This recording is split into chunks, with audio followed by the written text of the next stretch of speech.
நீங்கள் பார்த்து கொண்டிருப்பது உங்கள் ஜாஷுவா டிவி. சகல ஜனங்களுக்கும் நற்செய்தி.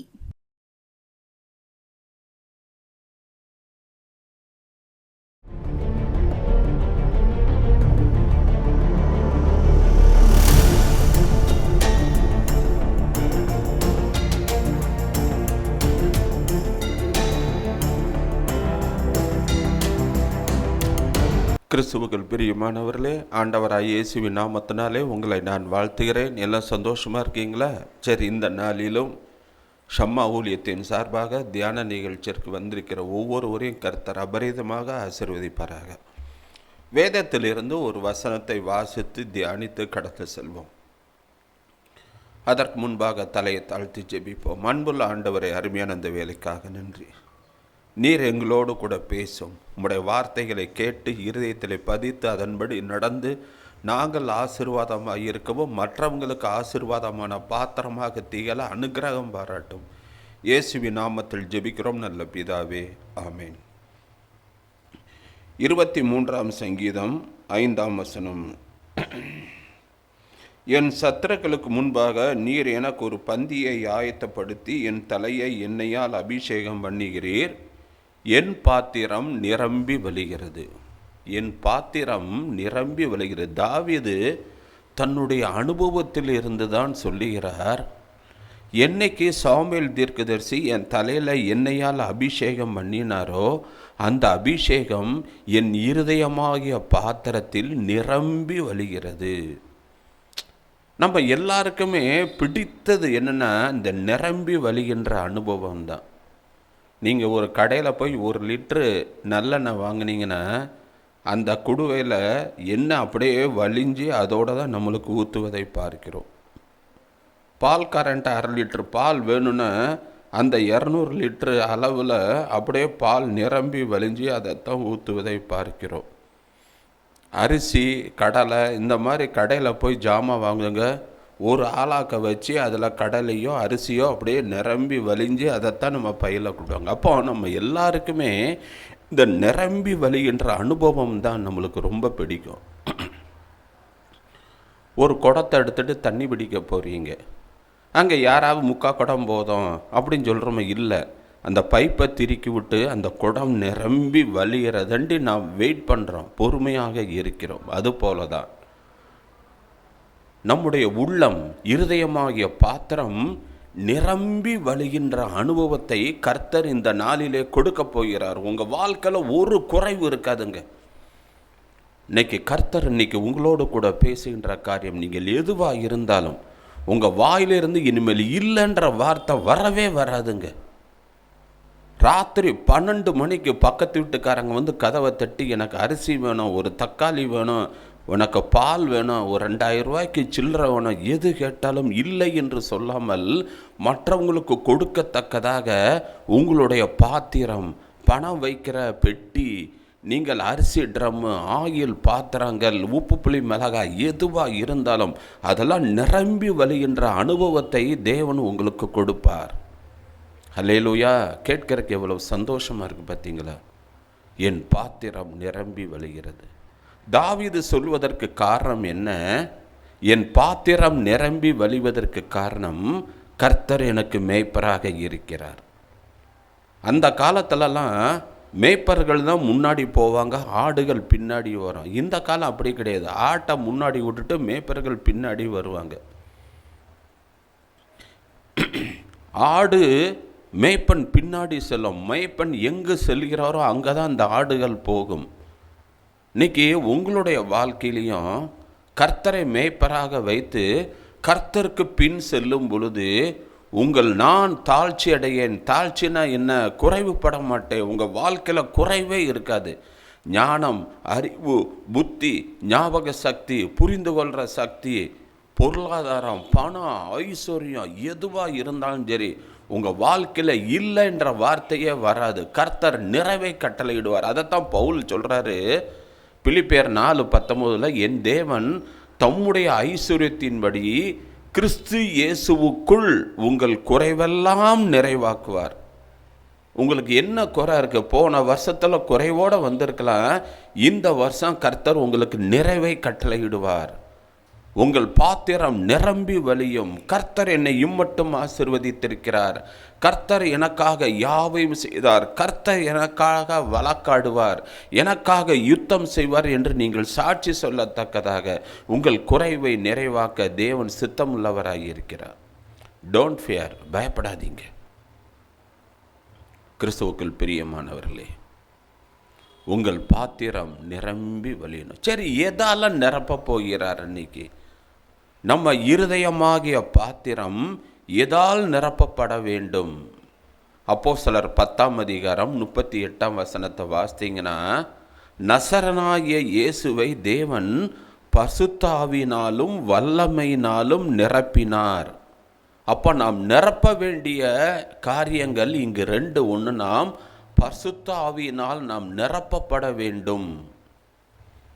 என்னைக்கு ரட்சிக்கப்படுறோமோ, என்னைக்கு மனம் திரும்பி ஞானஸ்தானம் எடுத்து ஆண்டவரை நம் சொந்த ரட்சகராக ஏற்றுக்கொண்டோமோ, அன்னைக்கு பரிசுத்த ஆவியானவர் நம்மளுக்குள்ளே வந்து விடுகிறார். அப்போஸ்தலர் 2:38 வாசித்து பார்க்கும் பொழுது, நீங்கள் மனம் திரும்பி பாவ மன்னிப்பு பெற்று ஞானஸ்தானம் பெறுவீர்கள், அப்பொழுது பரிசுத்த ஆவியானவரை பெற்றுக்கொள்வீர்கள். பரிசுத்த ஆவியானவரை பெற்றுக்கொண்டாச்சு.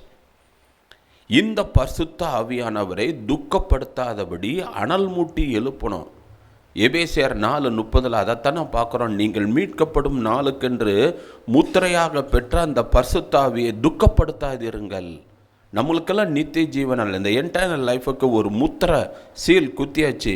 அதுதான் பரிசுத்த ஆவியானவர். அவரை துக்கப்படுத்தாதபடி ஆவியானவரை அனல் மூட்டி எழுப்பணும். அதைத்தான் பவுல் என்ன சொல்றார்? நீங்கள் அனலாய் இருங்கள். அந்த பரிசுத்த ஆவியை நீங்கள் அனல் மூட்டி எழுப்பும் பொழுது துதி சோஸ்திரங்களினால் உங்கள் சரீரத்தை ஜீவ பலியாய் ஒப்பு கொடுக்கும் பொழுது நம்ம சரீரம் உயிர்ப்பிக்கப்படும். ஆவியானவர் உயிர்ப்பிக்கப்படும் பொழுது மாம்சம் தடைபட்டு போகும். கிறிஸ்துவுக்குள் பிரியமானவர்களே, அந்த ஆவியானவரை நாம் உயிர்ப்பிக்கும் பொழுது அந்த ஆவியானவர் நம்மளை சகல சத்தியத்துக்குள் வழி நடத்துவார், நினைப்பூட்டுவார், கண்டித்து உணர்த்துவார், நம்மளுக்கு போதிப்பார், நம்மளை செம்மையான வழியிலே நடத்துவார், நித்திய ஜீவ பாதையிலே நடத்துவார். நாம் போகின்ற பாதையில் வேதனை இருந்துச்சுன்னா அந்த வேதனை உண்டாக்கும் வழிகளை தேவன் நம்மளுக்கு தெரியப்படுத்துவார். நம்ம செய்கிற சிறு தவறுகளையெல்லாம் உணர்த்தி திருத்துவதற்குரிய வழியை கொடுப்பார். பார்த்தீங்களா எவ்வளவு நன்மைகளை இந்த பரிசுத்த ஆவியானவர் நம்மளுக்கு செய்கிறார். அப்போ ஆண்டவர்கிட்ட கேட்கணும், ஆண்டவரே பரிசுத்த ஆவியினால் நான் நிரம்பி வழிகின்ற அனுபவத்தை எனக்கு தாரும் என்று. அன்னைக்கு சமாரிய ஸ்திரீ ஆண்டவர்கிட்ட கேட்குறார், எனக்கு தாகம் உண்டாகத்தக்கதாக அந்த தண்ணீரை தர வேண்டும். நான் இந்த கிணத்து தண்ணியை குடிக்க குடிக்க தாகம்தான், மறுபடியும் இந்த கிணத்துல தண்ணி குடிக்க தான் செய்கிறேன். ஆண்டவர் சொன்னார், இந்த தண்ணியை குடிச்சின்னா தாகம் உண்டாகும், நான் கொடுக்கிற தண்ணீர் உனக்கு தாகம் உண்டாகாது. உடனே அந்த ஸ்ரீ கேட்குற, எனக்கு அந்த இது வேணும். அப்போ அவ உள்ளத்தில் ஒரு ஜீவ ஊற்று புறப்படுது. அந்த ஸ்திரீ உள்ளத்தில் அது புறப்பட்டு போய் அங்கு அநேக சமாரியர்களை கிறிஸ்துவுக்குள் வழி நடத்துவதை பார்க்கிறோம். தாகமாய் இருக்கிறவனுக்கு தான் தேவன் ஜீவ தண்ணீரை இலவசமாய் கொடுப்பார். அந்த தாகம் வேணும் நம்மளுக்கு. கிறிஸ்துவுக்குள் பிரியமானவர்களே, பரிசுத்தாவினால் நிரம்பி வழிகின்ற அனுபவம். அடுத்தது, பரிசுத்தாவினாலும் வல்லமையினாலும் நிரப்பினார். இப்போ ஆண்டவருடைய உச்சந்தலையிலிருந்து உள்ளங்கால் வர தேவனுடைய வல்லமை நிரம்பி இருக்கிறதுனால தான் பெரும்பாடுள்ள ஸ்திரீ அவள் வஸ்திரத்தை தான் தொடுறா. உடனே ஒரு வல்லமை அவளுடைய உத்தரத்தின் ஊரெல்லாம் நின்று போயிற்று. அவள் சுகமானாள். தான் சுகமானதை கண்டு அவளுக்கு ஒரு செகண்ட், ஒரு நொடி தான் சுகமாயிட்டாள். அப்போ நம்மளும் தேவனுடைய வல்லமையினால் நிரப்பப்படணும். அதுக்கு தான் பாடம், வல்லமை உண்டு உண்டுன்னு படிக்கிறோம். வல்லமை தாரும் தேவா, வல்லமையினால் நிரப்பும், என்னை அனல் உண்டு மாற்றும். அந்த வல்லமையினால் நான் நிரப்பப்பட்டா நம்ம யாருக்கெல்லாம் ஜெபிக்கிறோமோ தேவனுடைய வல்லமை அவர்கள் மீது கடந்து சென்று அவர்கள் பரிபூர்ண சுகம் அடைவார்கள். உங்கள்கிட்ட உள்ள வல்லமை, உங்கள்கிட்ட உள்ள அபிஷேகம் அப்படியே கடந்து போய் மற்றவங்களையும் கிறிஸ்துவண்டை கொண்டு வர வேண்டும். சில நேரம் நான் அந்த பஸ்ஸில் போய்கிட்டு இருக்கும்போது பார்த்தீங்கன்னா எல்லாம் தூங்கிட்டு இருப்பாங்க. இந்த 2 பேர் ஒரு ஆள் இந்த செல்ஃபோனை சவுண்டாக வச்சு பாட்டு கேட்டுக்கிட்டு இருப்பாங்க. அது நிறைய பேருக்கு இடரெல்லாம் இருக்கும். உடனே நான் கடிந்து கொண்டு ஜோம்னேன், என்கிட்ட உள்ள வல்லமை நேராக போய் அந்த நெட்டை ஹேங் பண்ணணும். அவங்க அந்த பாட்டு சினிமா பாட்டை கேட்கக்கூடாது, சவுண்டாக வச்சு கேட்டுக்கிட்டு இருக்காங்க, அதை அத்தமாக்கி போடும் ஒரு ஜபந்தான். உடனே அங்கே செல் ஆஃப் ஆகிரும். நம்மட்டன்னு வல்லமை புறப்பட்டு போகணுங்க. நம்மளாம் ஆண்டவருடைய பிள்ளைகள். அதை மற்றவங்க உணரணும். நம்மளுக்குள்ள தேவ வல்லமை இருக்கிறது. தேவன் நம்மை மகிமையினால் நிரப்பி இருக்கிறார். தேவனுடைய பிரசன்னம் நம்மளுக்குள்ள இருக்கு. அதை மற்றவங்க உணரணும். அந்த நிரம்பி வழிகின்ற அனுபவம் வேணும். ஒரு வீட்டுக்குள்ளே நீங்கள் சொந்தக்காரங்க வீட்டுக்குள்ளே போகிறீங்க, எல்லாம் சினிமா டிவியில் பார்த்துட்ருக்காங்கன்னா நீங்கள் போனோன்னே அங்கே டிவி ஆஃப் பண்ணணும். ஒரு வீட்டில் சண்டை நடந்துக்கிட்டு இருக்கு, நீங்கள் உள்ளே போனீங்கன்னா அந்த சண்டையை ஆஃப் பண்ணணும். நீங்கள் ஒரு ஆளுக்கு புத்திமதி ஆலோசனை கொடுத்தீங்கன்னா அவங்க உடனே அதை கேட்டு மனம் திரும்பணும். அதுதான் நம்ம உள்ளத்திலேருந்து புறப்படுகின்ற வல்லமை. அப்படி தான் வாழ தேவன் நம்மை அழைக்கிறார். பரிசுத்தாவினாலும் வல்லமையினாலும் தேவன் நிரப்பினார்.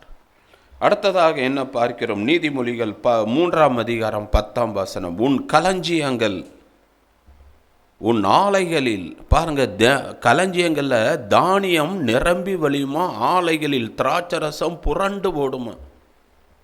எவ்வளோ பெரிய ஆசீர்வாதத்தை தேவன் கட்டளையிடுகிறார். கிறிஸ்துவுக்குள் பிரியமான கர்த்தரை கனம் பண்ணுங்க. கர்த்தரை கனம் பண்ணுங்க. உங்கள் கல்லாப்பட்டி பணம் வைக்கிறது, உங்கள் வீட்டில் உள்ள எல்லாமே நிரம்பி வழியும். பொருளாதாரம் எல்லாம் நிரம்பி வழியும். சுகம் பலன் ஆரோக்கியம் நிரம்பி வழியும். அடுத்ததாக பார்க்கிறோம் லூக்கா 5ஆம் அதிகாரம் 6ஆம் வசனம் 7ஆம் வசனம். அங்கு சீஷர்கள் படகு அமிலத்தக்கதாக வலை கிளியத்தக்கதாக மீன்களை பிடித்தார்கள். இன்னும் ஒரு மீன் போட்டால் படகு கவிழ்ந்துடும், இன்னும் ஒரு மீன் பிடிச்சா வலை கிழிஞ்சிரும். பாருங்க, படகு நிரம்பி வலியத்தக்கதாக மீன்கள். காரணம், அவங்க 2 காரியத்தங்களை செஞ்சாங்க. ஒன்று, பேதுரு ஆண்டவருக்கு படகை கொடுத்தான். இன்னைக்கும் நீங்கள் ஆண்டவருக்கென்று ஏதாவது செய்யுங்க. உங்கள் திறமைகள், உங்கள் தாளந்துகளை கர்த்தருக்கென்று செய்யுங்க. உங்கள் வீட்டை பிரேயர் நடத்துவதற்கு திறந்து கொடுங்க. உங்கள் வாகனத்தை ஊழியத்துக்கு செய்வதற்கு ஞாயிற்றுக்கிழமை நீங்கள் அதை யூஸ் பண்ணுங்க. பாஸ்டர், என்கிட்ட 3 வாகனம் இருக்குது, அதை எடுத்துகிட்டு போங்க, போய் கிராம ஊழியம் செய்யுங்க, சபை மக்களை கூட்டுட்டு போங்க, கொடுங்க. அது ஆசீர்வாதம். ஆண்டவருக்கென்று கொடுங்க, ஆசீர்வாதம். அடுத்தது, முழுவதும் பிரயாசப்பட்டு ஒரு மீனும் கிடைக்கலன்ன உடனே அவர் சொன்ன காரியம் ஆகிலும் உம்முடைய வார்த்தையின்படி போடுகிறேன். பார்த்தீங்களா, ஆண்டவர் சொன்னார், கீழ்ப்படிந்தாங்க, ஆசீர்வாதம். நீங்களும் ஆண்டவருடைய வார்த்தைக்கு கீழ்ப்படிங்க, உங்களுக்கு ஆசீர்வாதம். கிறிஸ்துவுக்குள் பிரியமானவர், இந்த செய்தியை கேட்டுக்கொண்டிருக்கிற ஒவ்வொருவருடைய பாத்திரமும் நிரம்பி வழிகின்ற அனுபவத்தை தேவன் கொடுக்க போகிறார். உங்கள் ஆஃபீஸாக இருந்தாலும் சரி, வியாபாரமாக இருந்தாலும் சரி, தொழிலாக இருந்தாலும் சரி, உங்கள் வீடாக இருந்தாலும் சரி, இனிமேல் உங்கள் வாழ்க்கையில் குறைவே வராதபடி தேவன் குறைவை நிறைவாக்க தலையை தாழ்த்தி ஜெபிப்போம். அன்புள்ள ஆண்டவரை, அருமையான இந்த வேலைக்காக நன்றி. யாரெல்லாம் குறைவுள்ளவர்களாக இருக்கு, எனக்கு சுகம் இல்லை, எனக்கு பலவீனம், எனக்கு நோய் நொடி, எனக்கு இந்த வியாதி இருக்குது, ரொம்ப கஷ்டப்படுறாங்களோ, யாரெல்லாம் நெருக்கப்படுறாங்களோ, யாரெல்லாம் நைட்டு தூக்கம் இல்லாமல் கண்ணீர் வடிக்கிறாங்களோ, அவங்களுக்கெல்லாம் நல்ல நித்திரையை கொடுத்து நல்ல சுகம்பலன் ஆரோக்கியத்தை நீர் கட்டளையிட வேண்டுமா ஜெபிக்கிறேன்ப்பா. இவர்கள் யார் இடத்தில் போவார்கள்? நித்திய ஜீவ வசனங்கள் உம்மிடத்தில் அல்லவா இருக்கு. உம்மை நோக்கி யார் யார் என்னென்ன காரியங்களுக்கெல்லாம் பிரார்த்தனை பண்ணுறாங்களோ அந்த ஜெபத்துக்கெல்லாம் பதில் கொடுத்து உமது நாமத்தை நீர் மகிமைப்படுத்தி கர்த்தர் எனக்காக யாவையும் செய்தார் என்று சாட்சி சொல்ல உதவி செய்யும். ஒவ்வொருத்தருடைய இருதயமாகிய பாத்திரம், உள்ளமாகிய பாத்திரம் நிரம்பி வழியட்டும். எல்லாவற்றாலும் நிரப்புகிற தேவன் நீரல்லவா. ஒவ்வொருத்தரும் என்னென்ன காரியத்திலெல்லாம் நான் நிரப்பப்பட வேண்டும் என்று இப்பொழுது ஜெபிக்கிறார்களோ ஒவ்வொருத்தருடைய வாழ்க்கையிலும் அதை நீர் நிரப்ப வேண்டுமாறு ஜெபிக்கிறோம். நீங்கள் அப்படி செய்யப்படுற கிருபைக்காக நன்றி. ஆசீர்வதியும் வழி நடத்தும். இயேசுவின் நாமத்தில் ஜெபிக்கிறோம் நல்ல பிதாவே, ஆமென். கிறிஸ்துவுக்குள் பிரியமானவர்களே, இந்த செய்தி மிகவும் பிரயோஜனம் உள்ளதாக இருக்கும் என்று நான் நினைக்கிறேன். உங்கள் ஜெபத் தேவைகளை எங்களுக்கு தெரியப்படுத்துங்கள். உங்களுக்காக நாங்கள் ஜெபிக்கிறோம். God bless you. God bless you.